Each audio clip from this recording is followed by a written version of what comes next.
medisyne is wat nou nie meer gebruik word nie, omdat dit bewys is dat dit nie werk nie, soos Remdesivir vat.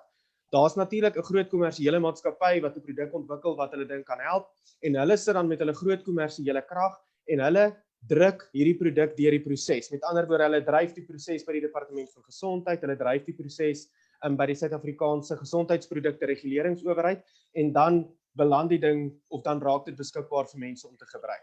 Mense moet verstaan, baie goedkoop generiese medisyne, soos Ivermectin, het natuurlik nie groot kommersiële krag daar agter nie, want daar is nie 'n groot farmaseutiese maatskappy wat baie geld daaruit kan maak nie. Met ander woorde, dan moet mens vra, wie moet dit dan nou dryf? Nou, die een groep mense wat dit kan dryf is die burgerlike samelewing, en dit is wat besig is om te gebeur. Daarom het ons AfriForum, ons het die I Can Make a Difference doktersgroep, ons het die Ivermectin Interest Group. Dit is almal burgerlike groepe wat sê, hier's medisyne wat kan werk, ons druk daarvoor dat dit goedgekeur moet word. Natuurlik sou dit uitstekend wees as daar ook van die gesondheidsowerhede se kant af 'n dryf was om na die inligting te kyk en dit dan nou goed te keur. So ek dink ongelukkig soos in baie gevalle kan mens sê hier is potensieel 'n probleem met kundigheid. Wat ons het onlangs, en dit is eintlik die inleiding van jou gesprek, het jy gesê AfriForum en die I Can Make a Difference groep het nou weer gevra, verander julle aanbeveling, want die praktiese stand van sake is dat die Departement van Gesondheid tans het hulle nie 'n aanbeveling wat sê ons beveel Ivermectin aan vir die behandeling van COVID-19. En ons het vir hulle geskryf en gesê, verander asseblief julle aanbeveling, want tans is dit 'n hindernis. Omdat dit nie amptelik aanbeveel word nie, moet dokters dit dan nou op hierdie stadium, noem dit nou maar op eie oordeel gebruik. Dit word nie aanbeveel deur die owerheid nie, die dokter maak self die roep, en dit is natuurlik, dit veroorsaak huiwering by verskeie mediese praktisyns. Maar ons het toe gaan kyk, en toe sien ons die laaste dokument wat ons kon kry, waar daar uit owerheidsweë gekyk is na die inligting rondom Ivermectin, is gedateer 25 Januarie. So die nuutste beoordeling van Ivermectin as 'n medisyne wat ons kon kry, se datum is 25 Januarie. Nou is ons al in Junie, en daar as gevolg van die intensiteit van COVID-19 en van die pandemie, verskyn daar verskriklik baie navorsing. So ek kan vir jou sê, sedert Januarie het daar al baie navorsing verskyn, en ons is eintlik tans besig om na die nuutste navorsing te kyk en dan nou te reageer op hierdie laaste beoordeling wat daar dan nou was. So kan nie regtig vir jou sê waarom nie. Ek kan wel vir jou sê daar's 'n magdom van inligting beskikbaar. Daar kan ek vir mense wys. Hier's die leer van Ivermectin navorsingsartikels wat ons bymekaar gemaak het. Daarso is baie bewyse dat dit kan werk. En natuurlik is ons rol om te sê ons gaan aanhou saam met die verskillende dokters en die doktersgroepe gaan ons aanhou totdat ons seker maak Ivermectin as deel van mengsel van medisyne van vroeë behandeling is beskikbaar, sodat ons kan sorg dat mense gesond word, dat hulle nie ernstig siek word nie, dat ons kan keer dat hulle doodgaan, dat ons die ekonomie hoef toe te maak. Baie dankie, Baron. So Dr. Stone, if we sort of know how it works, let's start with that. Do we know it works, and how do we know it works? And if we know it works, why won't governments allow it, or why are they weary? And what perhaps can be done in order to secure, to make them more trusting of the medication? What would be your answer to these kinds of questions? Okay, now, I mean, the favorite comment that comes from all over the world is that there is no evidence that it works. That does not mean that there is evidence that it does not work, which a lot of the public think, well, if they say there's no evidence it works, that means it doesn't work. That's not true at all. So what proof do I have that it works? I'm going to show you this. Can you see my screen? Yes. Okay, so this is a 37-year-old male. He's obese. He had some evidence of cardiac disease, but he came in on day 19 with after two false negative tests. Nothing could save this guy at this stage. He was saturating at 31%, went down to 14% in the unit. We worked on him for about 6 hours. I won't go into the blood test that we do here because it's slightly different to, we diagnose with blood tests as opposed to the PCR because the PCR is frequently negative. So this is before ivermectin. This is December using our protocols. It's a 25-year-old male. He's day 5 of his illness. He's saturating at 79%. Now, most places in the world, this guy's going to high care. After we give him a big dose of ivermectin, we give him a nebulizing solution, we give him some doxycycline and prednisolone, and look at his SATs. 87%, 92%, 95%. This is between 3 o'clock in the afternoon and 6 o'clock at night. He goes home that night.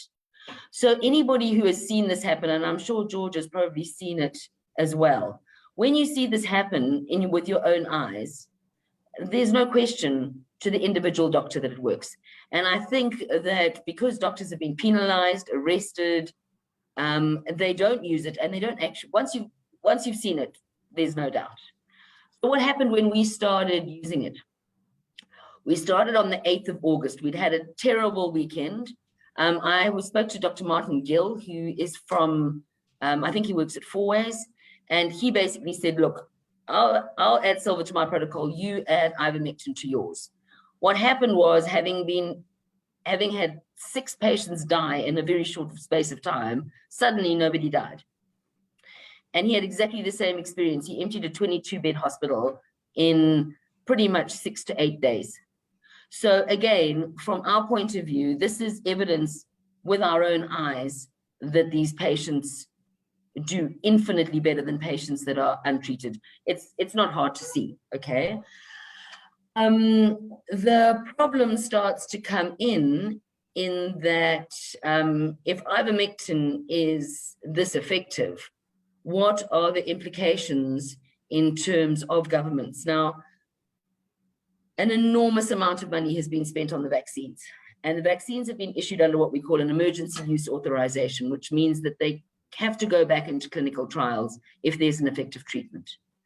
So our approach was to not say that ivermectin is a miracle cure, because the moment that happens, we're up against big pharma and we will lose, okay? People have invested, the richest people in the world have put all of their money into pharmacy stocks. You're fighting a losing battle. So what we've basically said at this point, and one of the ways that we spoke to our government, we basically said, look, ivermectin is not an alternative to the vaccine. It is a bridging agent until vaccines are rolled out across the country, because we're never going to get everybody vaccinated before we get hit with a 3rd wave. So why are governments resisting it? If you look at who's funding the US government, who's funding WHO, who's funding the FDA, it's Big Pharma. And they're in a very, very difficult position if they recognize this, because if all the vaccines in the world go into back into phase 3 clinical trials and back to animal studies, financially, it's a complete disaster. So why are they resisting it? I believe that's why. It's financial pressure from the people that fund the regulators and fund Big Pharma. What was interesting, and I mean, a lot of doctors in this country are still scared of prescribing it. I was very open about using ivermectin last year. I gave seminars in September about how to use it. I put it all over social media. Everybody was using it. It wasn't a problem at all. In January, the vaccines came out, and on the 19th of January, I was detained, okay, for using it, which of course put the fear of God into all the other doctors for using it. So what was interesting was the emergence of vaccination and then the resistance that came against ivermectin. So I think the governments are putting down everything that works. There is no question that hydroxychloroquine with zinc works in early disease.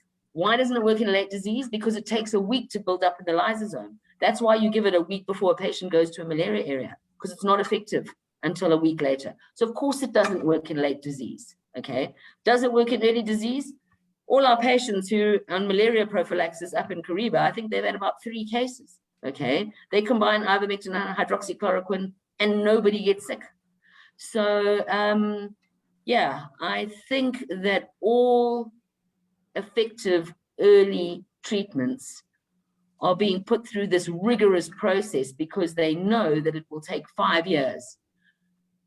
In HIV, it took 5 years to get the trials out. And we made so many mistakes with HIV. We had a rapidly replicating virus, which was mutating rapidly. And what we did was we focused on late treatment of full-blown AIDS in hospital. That was 1990 to 95. We spent 5 years messing around trying to find vaccines and trying to treat people with single therapy once they were in hospital. when we switched our whole focus to early aggressive treatment in patients with very early disease. We got a hold of the HIV pandemic in Zim and all over Africa. And it's exactly the same mentality. We have to switch to aggressive combination therapy early in disease. Thank you very much, Doctor. Dr. Coetzee, ek wil na u toe kom met 'n paar van ons kykers se vrae. So Nelly die Jager Prinsloo vra vir ons, wat is die moontlike langtermyn neeweffekte van ivermectin gebruik? En is natuurlik 'n belangrike vraag vir mense wat dit nou skielik begin gebruik. En so dis spesifiek die vraag oor langtermyn neeweffekte. En dan is daar 'n vraag van Tersia van Heerden en sy vra, moet 'n mens nog steeds ivermectin drink as jy 'n vaksine gekry het? Sal die twee bots as jy al twee gebruik? Kan u miskien vir ons uitbrei of u ervaring gehad het al met enige van hierdie spesifieke vrae? Ek wil net sien as my mute is af nou, ja. Ja, kyk, langtermyn, ons weet ivermectin is veilig. Jy weet, daar's biljoene mense het al ivermectin gebruik. Jy weet, so ons weet dit is veilig. Ons het nou natuurlik nog nie my eie ervaring, ons het nog nie vir te lank het voorgeskryf nie, so ek kan nou nie self sê nie, maar die stories wat ons gehoor het, is dat daar geen langtermyn neeweffekte is nie. Jy weet, en biljoene mense het dit gebruik, daai river blindness siekte in Afrika uitgewis. So ons weet die middel is baie veilig. Hulle is, stel voor dat die mense dit nie vir onder 15 kg kan gebruik nie. En die ander vraag wat opkom is vir swanger vrouens. Nou, dit is sekerlik nie getoets op swanger vrouens nie, maar ek het nou die dag met 'n vooraanstaande ginekoloog hier gepraat in Pretoria wat sê hy skryf dit vir sy swanger pasiënte voor, want hy het bewyse dat dit veilig is en dit is voorheen al gebruik op swanger vrouens. So ek kan nie dink dat daar enige langtermyn neeweffekte van dit is nie, en ek dink mens moet natuurlik die dosis dophou. Jy weet, dit kan 'n bietjie akkumuleer in die lewer of in die liggaam. So mens moet jouself nie oordoseer nie. Maar dit word vinnig na 'n paar dae uitgeskei in die liggaam. So ek weet nie van enige langtermyn neeweffekte nie. Jy weet, okay, die mense gebruik dit voorkomend teen 'n baie lae dosering. Jy weet, mense moet die siekte hard slaan aan die begin vir 2 weke. En ek kan nie dink dat daar enige skade is as gevolg van die ivermectin nie. So ek dink dit is baie veilig, ja, op die langtermyn ook. Wat was die ander vraag? Dokter, die ander vraag was of 'n mens wat reeds gevaksineer is, of die enstof dan ontvang het, ook ivermectin kan drink, moet drink, behoort te drink, en of die twee sal bots. Ja, daar is 'n interessante vraag, want as 'n mens sê mens moenie ivermectin gebruik nie, dan sê mens eintlik wel, dan dit bewys dat dit eintlik effektief is. Ons dink hy kompeteer met die reseptor wat die virus ook gebruik. Nou, dit is 'n bietjie meer ingewikkeld wat die vaksine aanbetref. Ek weet nie of hy ook vir daai reseptore, ek dink hy kompeteer ook vir daai reseptor, so ek sou sê dat 'n mens moet hom nie kort voor vaksinasie gebruik en miskien ook nie kort daarna nie. Ek dink dit, jy weet, my common sense sê vir my dat hulle kan dalk vir dieselfde reseptor kompeteer. So my gevoel is dat mense dit nie moet gebruik tydens vaksinasie nie. Wat weer eens 'n bewys is dat dit waarskynlik dan werk, jy weet. Dankie Dr. Coetzee. Dr. Stone, would you like to elucidate further upon those points? Given that I didn't understand much of it, but I got the basic gist of it, okay. I think you're saying that I can repeat. Would you like me to repeat the questions? Yeah, the second question. The second question was if there would be a clash if you were to be vaccinated and you also used ivermectin. Okay, so there's a guy called Dr. Mobeen Syed who is really worth Googling because every morning he actually does an update. And he maintains that in actual fact, it's very, very good to use ivermectin at the same time as the vaccine. You need to differentiate the vaccines. The vaccines that manufacture spike protein, like AstraZeneca, Johnson & Johnson, Pfizer, Moderna, the mRNA vaccines, spike protein is by itself toxic, and ivermectin will coat that. So the side effects will be minimized and your risk of thrombosis will drop significantly if you use ivermectin at the same time. The other thing is the objective of the vaccine is that you don't die or go to ICU, but it's going to take potentially 3 months before that kicks in, particularly with the J&J, it's 3 months.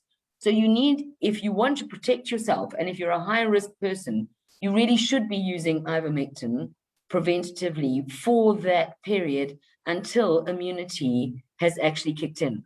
So ivermectin with the vaccine is a really good idea for 2 reasons. 1, you'll minimize your side effects. 2, you'll protect yourself until the vaccine's effective. Thank you, Doctor. Barend, ek en jy weet albei dat een van die goed waarvoor die ANC die liefste is om sentrale beheer te hê en om byvoorbeeld die manier hoe dinge versprei word te keer of te blokkeer. En nou is my vraag aan jou, as ons nou, jy weet, 2 kenners hier het wat vir ons sê dit werk, hoe beskikbaar is ivermectin vir 'n dokter of apteker wat besluit, luister, ek gaan dit voorskryf, al is daar nou gevolge, en is daar maniere om dit te bekom, selfs al maak die regering dit vir jou moeilik? Wat is julle ervaring ja, wat dink jy spesifiek oor die beskikbaarheid? Paul, dalk kan ek hom tegnies antwoord en sê tans is daar, noem dit nou maar breedweg, 2 verskillende soorte ivermectin beskikbaar. Die een soort ivermectin wat beskikbaar is ivermectin wat ingevoer word. As jy ingevoerde ivermectin wil gebruik of jou dokter wil vir jou ingevoerde ivermectin voorskryf, dan is dit nodig dat die dokter 'n artikel 21 aansoek doen. Nou, daai aansoek moet per pasiënt gedoen word en dit is 'n groot klomp papierwerk. Goed. Maar nou kan ons ook as gevolg van 'n medisyne wat ivermectin bevat wat geregistreer is, kan ivermectin plaaslik saamgestel word. So die Engelse woord daarvoor is compounded ivermectin. So as jy saamgestelde ivermectin in die hande wil kry, dan is al wat jy nodig het is 'n doktersvoorskrif. Die dokter hoef nie vir jou 'n artikel 21 aansoek in te dien om toegang tot daai ivermectin te kry nie. So hoe dit tans werk, die prakties is, jy het 'n voorskrif van 'n mediese dokter nodig, en as jy daai voorskrif het, kan jy na apteek toe gaan en jy kan vir jou die ivermectin in die hande kry. Nou dit is so dat nie alle apteke oral ivermectin beskikbaar het nie. Hier in Pretoria kan ek sê is ons bevoorreg. Ek weet Pharma Value, Arinel, Van Heerdens, Pharma Value. Ek weet nou uit persoonlike ervaring van die Spar apteke, ivermectin is daar beskikbaar. En ek weet ook in van die noordelike dorpe is dit ook relatief beskikbaar. Ons grootste praktiese uitdaging wat ons beleef is dat dit steeds in die Wes-Kaap nogal onbeskikbaar is. Maar natuurlik is dit, jy weet, vandag is die wêreld is wonderlik gekoppel, so as mense in die Wes-Kaap nie regkom nie, ek weet van pasiënte wat 'n voorskrif kry en dan eenvoudig dit uit die noorde uit laat koerier na die Wes-Kaap toe. So ek dink as mens dit wil in die hande kry, dan kan jy dit in die hande kry. Natuurlik moet jy betaal jy nou daarvoor, so dit kos jou iets, maar so ek dink nie ons het op hierdie stadium 'n groot hindernis om toegang tot ivermectin te kry vir mense wat dit regtig wil hê nie en vir mense wat daarvoor kan betaal nie. Die een groot uitdaging wat ons het is omdat ons nog nie 'n amptelike aanbeveling oor ivermectin van die owerheidskant af het. Beteken dit dat die volumes nog relatief laag is, en dit beteken ook dat die vervaardigingsvolumes is laag, en dit beteken dat die eenheidskoste hoog is. So die ongelukkige ding is nou maar dat vir mense wat finansiëel minder vermoënd is, en dis ongelukkig vir die grootste hoeveelheid inwoners van ons land waar, is dit nogal 'n beduidende hindernis. Veral as jy sê jy moet nog 'n doktersvoorskrif ook daarvoor kry, want natuurlik is daar ook koste aan verbonde, en wat dan nou hartseer is as daar aan owerheidskant spesifieke aanbevelings is, dan gaan jy by sommige openbare gesondheidsinstellings glad nie 'n voorskrif in die hande kan kry of toegang daartoe kan kry nie. En daarom gaan ons maar aanhou met die owerhede stoei totdat ons 'n ander aanbeveling kry, sodat dit regtig wyd beskikbaar kan wees en baie goedkoop beskikbaar kan wees. Maar ek dink die storie van hoop is, ons weet dit werk en dit is beskikbaar. As jy by die eerste apteek nie regkom of by die tweede een nie, hou net aan bel, jy gaan wel regkom, dit is beskikbaar. En as jy daarin glo en dit vir jou kan werk, daar's ook dokters wat bereid is om dit voor te skryf. Moet net nie tou opgooi na jou eerste probeerslag. Dankie Barend. Dr. Coetzee, as ek dan so bietjie, ons is nou so 2/3 deur ons gesprek en natuurlik hier by Marula Media hou ons daarvan om positief te eindig en 'n positiewe blikkie na die toekoms toe te gooi. En ek wil dan vir u 'n baie komplekse en tog baie eenvoudige vraag vra. Waarheen nou? ons weet dat daar die sogenaamde uitrol van entstowwe is. Ek sê sogenaamd, want dit het nog nooit oor my pad gekom, of ek kan nie sê ek ken mense wat spesifiek ingeënt is, behalwe hulle in mediese beroepe nie. So dit gaan dalk nog die beste deel van 'n jaar neem. Soos wat u self en Dr. Stone vir ons gesê het, is daar huiwerigheid om ivermectin voor te laat skryf, juis as gevolg van die miljarde rande wat hierin belê is. Maar intussen tyd moet ons leef en moet ons oorleef. En wat sou u sê is die pad vorentoe? Hoe gaan ons hierdie volgende maande doen? En wat is die rol wat ivermectin dan spesifiek kan speel in ons oorlewing van 'n 3de, 4de, 5de ensovoorts golf wat dalk ons pad toe kom? Wel, ja, soos ek sê, die eerste behandeling is om die viruslading laag te hou, en ons weet ivermectin, Vitamiin C, D en sink, want dis wat ons het. En ons het gesien, jy weet, in die begin het ons nie mooi geweet hoe om met COVID pasiënte te maak nie, maar deesdae, ek het nie een pasiënt verloor aan COVID wat ek van die begin af behandel het. Jy weet, pasiënte kom hier by my aan, jy weet, soos ek daai griepstorie verduidelik het van die medisyne, jy weet, kom hier aan met die feit dat hulle klomp griepmedisyne gebruik het en longontsteking het, dan is dit bietjie van 'n moeilike situasie. Maar ek is positief dat as ek 'n pasiënt van die begin af behandel op die regte manier en op die regte tyd, jy weet, vir ivermectin en Vitamiin C, D en sink, wegbly van al die ander goeders af. Op die regte tyd moet hy begin kortison kry, hy moet mooi gemonitor word, om te kyk hoe lyk sy inflammasievlakke, hoe lyk sy bloedstollingsvlakke. Jy weet, ek dink nie 'n pasiënt moet net, jy weet, baie mense drink net ivermectin en dink omdat hulle nou ivermectin het, gaan hulle by die huis aan met hulle behandeling. En ek dink nie dit is so 'n goeie idee nie. 'n Mens moet saam met 'n dokter deur hierdie ding werk. En as mens die regte goed op die regte tyd doen, met bloedtoetse, met suurstofvlakke, met die regte medisyne, ekstrale, al daai goeders, dan is ek positief dat meeste mense kan genees met daai basiese beginsels. Jy weet, die ander vraag is oor die vaksine. Dis nogal 'n moeilike vraag natuurlik om te antwoord. Ek dink 'n mens moet alles opweeg teenoor mekaar. Jy weet, die risiko, jou eie risiko's. As jy 'n baie hoë risiko pasiënt is, jy weet, teenoor die nadele van die vaksin. Jy weet, aan die ander kant, die voordele teenoor die nadele. As 'n mens die nadele opweeg, dis 'n moeilike vraag. Jy weet, 'n mens moet gaan kyk wat sê hulle vir ons. Daar is miskien net iets soos 'n 50% effektiwiteit teen geringe en matige siekte, maar is tot 'n 90% effektiwiteit om teen sterfte. Jy weet, dan en jy is 'n hoë risiko pasiënt, dan jy weet, is 'n vaksin miskien 'n goeie ding. As jy jonk en gesond is en jy het nie komorbide faktore nie, en jy word op die regte manier behandel vir COVID, dan is jou risiko om dood te gaan baie laag. Jy weet, so elkeen moet vir homself besluit oor die vaksin. Jy weet, en ek is glad nie anti-vaksin nie. Soos ek sê, dit is 'n goeie ding vir hoë komorbide faktore, en ek meen daar's baie hoeke waarna mense na die vaksin kan kyk, jy weet, in terme van kudde immuniteit en al daai tipe van goeters. Maar jy weet, daar's nog geen studies goedgekeur vir die vaksin nie. Jy weet, so ons leer maar nog, jy weet, en ek dink dit is iets wat ons nog sal moet sien. Dis hoekom mens moet saam met dit moet mens gaan kyk na ander forme, want dis nie net die vaksin wat jou lewe gaan red. Dankie dokter. Ja, dit waardeer daai inset, en ek dink so baie mense het hierdie vraag. Ons sien nou van ons gebruikers af. Dr. Stone, if I can pose this question to you. Tilda Struvig, one of our viewers, asks, can we please have clarity? Should we drink it in spite, so intravenous inception, I suppose, or rub it on? And then she says that a doctor told her to rub it onto her skin every 2 weeks. Another friend says it should be inserted by means of intravenous injection. What would be your advice, and how do you guys use it currently in the hospital? So definitely do not inject it. Okay, that's there's absolutely no need for that. One of the things that we have to be very clear on is the controversy over the veterinary versus the human form. So in South America and a lot of places, the liquid form is approved for human use. It is not approved for human use yet in either Zimbabwe or South Africa, to the best of my knowledge. What do we know from South American studies? Okay, if you use the liquid form, it reaches double the level in the blood that the tablet form does. And if you give it through the skin, it bypasses the liver and it goes directly to the lungs.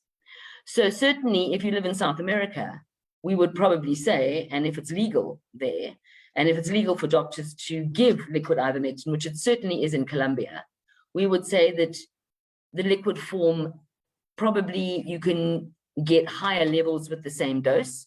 We also know that if it's given through the skin, the side effect profile is lower. So you can give very much higher doses.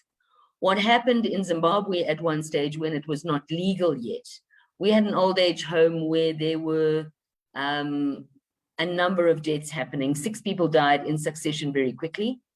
What one of the nurses did was she went and got liquid ivermectin, and they were not permitted to use it. So what they did was they went and took 2 to 3 mils and rubbed it into people's legs as though they were anointing them before they died. And they all lived. So they stopped the death rate immediately using liquid ivermectin. But we clearly have to be very careful to follow the law here. If a doctor wants to go to be arrested, and certainly it carries a 2-week jail sentence here to recommend any animal drug that has not been licensed in humans. So the basic answer is the liquid form reaches higher levels in the serum. If you give it through the skin, it also is stored in fat, so it's around for longer. And if you're in South America, you can recommend it as a doctor. We would have to recommend the tablet form in South Africa. I tend to use much higher doses if I'm using the tablet form, because I know that I'm only going to get half the serum level. So I'll very often go to anything from 0.6 per kilo. Let's say I'll give 0.6 per kilo of a tablet form when 0.4 per kilo might be enough in the liquid. Thank you, Doctor. All right. So, Barend, natuurlijk, ons het kenners hierso wat vir ons praat oor die praktiese gebruik in praktyk en navorsing. Uiteindelik is ons nie alleen in hierdie saak nie. Ons is hier as 'n gemeenskap. En AfriForum, ek meen gemeenskap is tog sekerlik wat vir julle voorop staan en vir soveel van ons in Suid-Afrika bied AfriForum leidende advies, leidende raad in terme van waarheen die gemeenskap nou moet gaan. En ek dink dit is sekerlik die belangrikste vraag vir die Marula Media kyker vandag, waarheen nou? Ons sit op 'n punt waar daar baie vrae is. Ongelukkig sien ons dat baie geld wat hierdie probleme kon oplos en kon makliker maak, gesteel is en weggekanaliseer is, en ons as gemeenskappe word maar weer op mekaar aangewese. Waarheen nou vir die gemeenskap, waarheen vir die gesin en waarheen vir die Suid-Afrikaner? Paul, weet ek dink, wat kan ek nou sê, nee? Veg vrees met feite. Ek dink dit is belangrik vir ons om te probeer, en dit is moeilik as mens in sulke moeilike omstandighede is. Ek dink ons moet bietjie rustig raak en kalm raak, en ons moet perspektief kry. Dit is nie goed vir 'n mens om in vrees te lewe nie.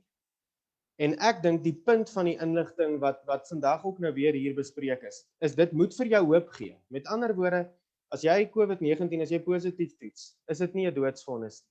Daar is regtig effektiewe vroeë behandeling beskikbaar, dit kan gedoen word, en ons weet dit is ook hier beskikbaar.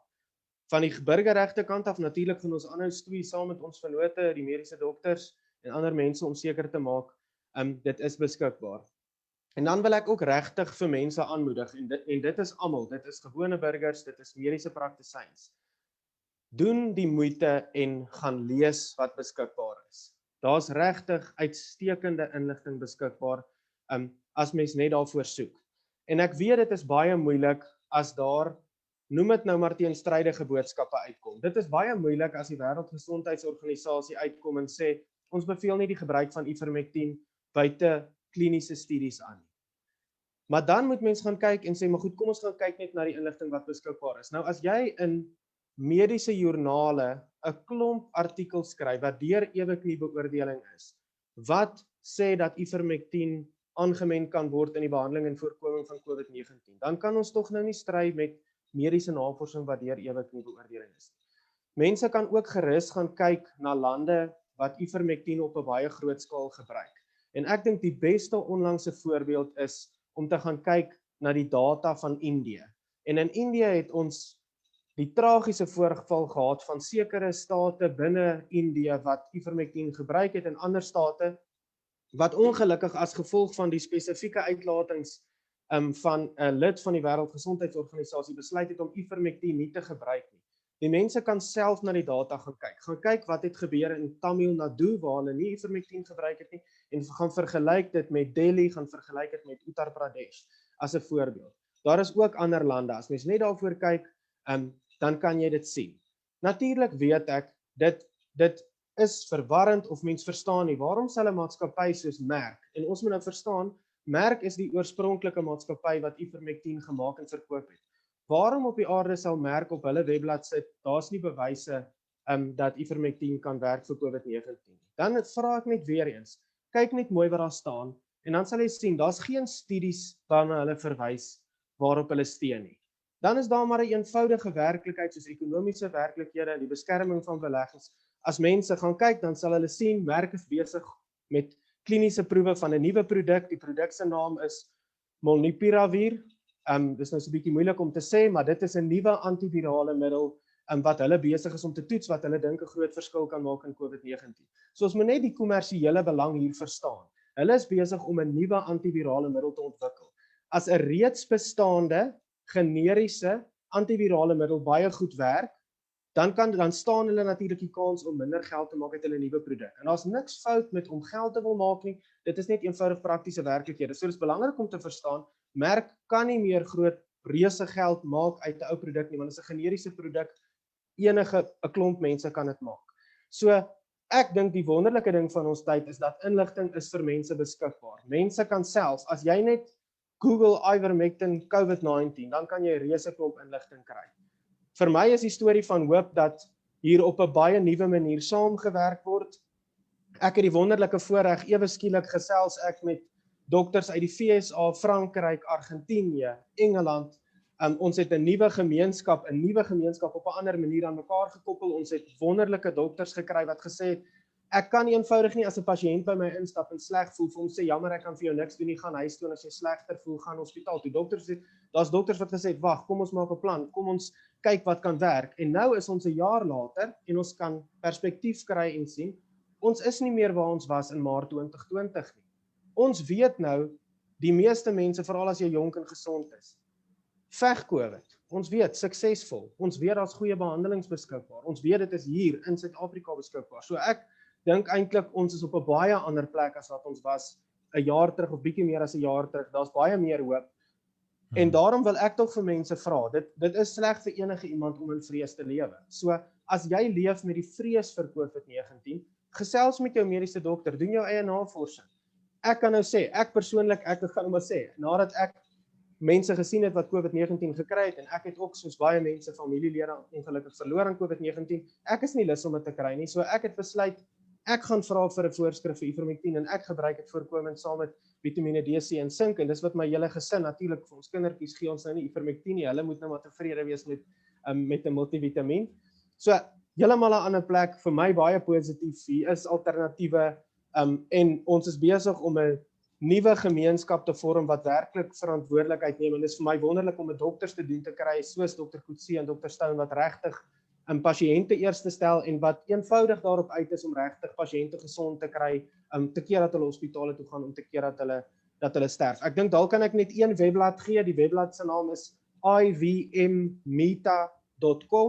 Dit is 'n webblad waar jy direk die mediese joernaalstudies en die goed wat nog nie in joernale verskyn het nie, waar mens na al die verskillende goed kan gaan kyk. So as jy wil reguit kyk na die studies soos wat dit verskyn het, dan kan jy dit daar gaan kry. En dan is dit nie ander mense se opinie daaroor nie. Jy's natuurlik welkom om daaroor ook te lees, maar daar's 'n reuse klomp inligting daar beskikbaar. Dankie vir. Baie dankie Barend. Nou ja, dan begin ons so na die einde van ons gesprek toe kom.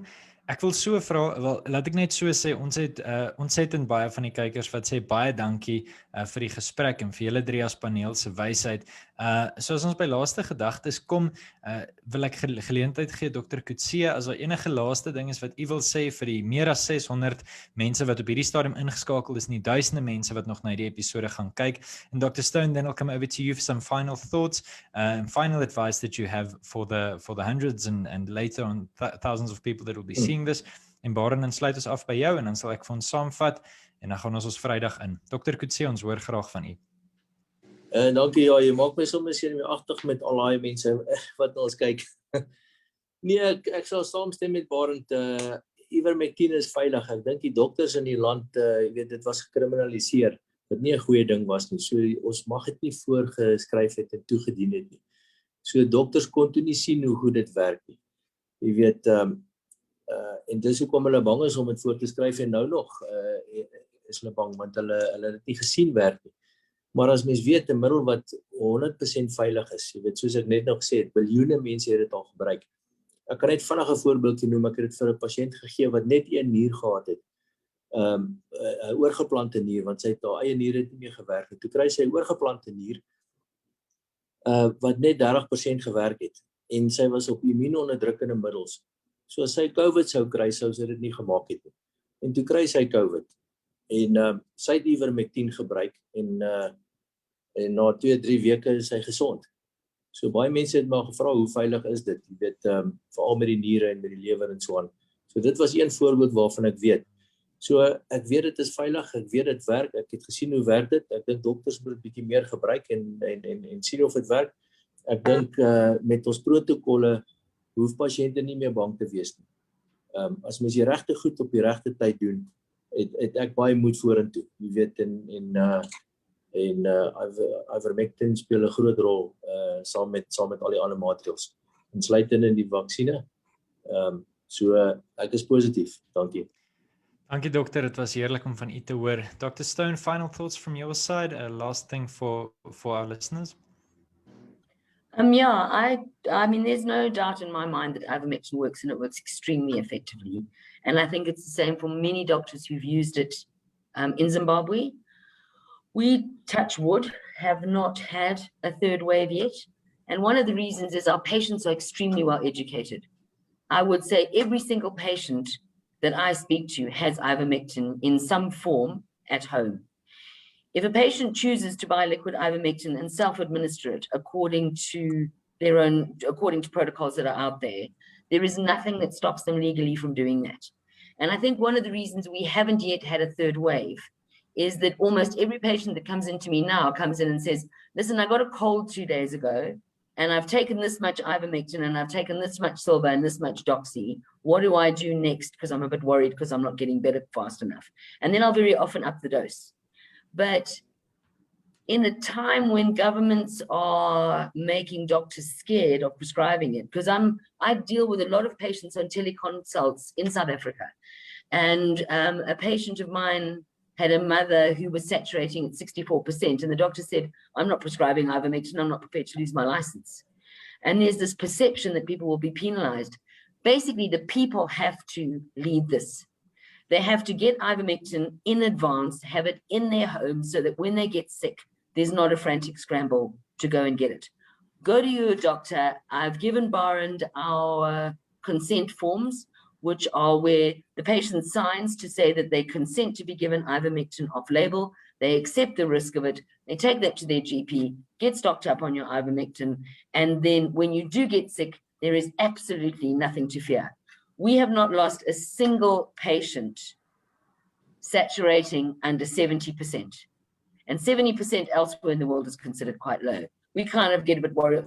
When you get down to 50%, there's no hope. We still save them, but don't let yourself get there. Treat within the first 2 days and stock up on your ivermectin at home. Thank you, Dr. Barend, die laaste woord van jou kant af. Paul, ek dink dit is verseker 'n beproewende en 'n moeilike tyd. En ek dink ek wil afsluit deur te sê in so 'n moeilike tyd ek dink daar's noem ek nou maar 2 aspekte wat belangrik is. Ek dink dis natuurlik die mense wat om jou is, jou familie, jou vriende, jou ondersteuningsraamwerk, ek dink is nou belangriker as ooit vir ons om mekaar te ondersteun en daar te wees vir mekaar, en ek dink die afgelope jaar het ons ook geleer om daardie mense waarvoor ons omgee regtig te waardeer, en dan dink ek natuurlik vir ons dalk die heel belangrikste, of dit is die heel belangrikste, is, ek dink dit het ons weer ook gewys hoe belangrik geloof is, jy weet, want as jy sê, ten spyte van al hierdie uitdagings, weet ons ook, dit is nie ons wat uitkomste bepaal nie, dis nie ons wat in beheer is nie, ons doen absoluut wat ons kan, jy moet absoluut doen wat jy kan, maar, dan weet ons gelukkig, op die ou ende is dit in die Here se hande, dis nie in ons hande nie, en ek dink ons moet dit veral in hierdie tyd ook onthou. Dankie Paul. Baie dankie Barend. Nou ja, vir jou as Marula kyker en luisteraar, dit was 'n baie insiggewende gesprek en ek self het so baie geleer, maar natuurlik sê ons ontsettend baie dankie vir ons paneel, vir Barend Eis, hoof van navorsing by AfriForum, vir Dr. Jackie Stone, electronically with us all the way from Zimbabwe, en vir Dr. George Kutsia, algemene praktisyn in Pretoria. Ons sê vir julle ontsettend baie dankie vir die inligting wat julle met ons gedeel het, en ons het dit ontsettend waardeer, so ek sê ek self het dit waardeer, en as ons net kyk na die boodskappe wat ons van ons luisteraars kry, dan is dit duidelik dat hier groot dankbaarheid is. Nou ja, vir vandag is dit. Baie dankie vir jou by die huis, dat jy ingeskakel het, deel gerus die inligting met jou gemeenskap, en soos Barend tereg gesê het, kom ons trek in hierdie tyd saam, en onthou waar ons krag vandaan kom. Lekker dag en lekker naweek vir almal hier van Marula af.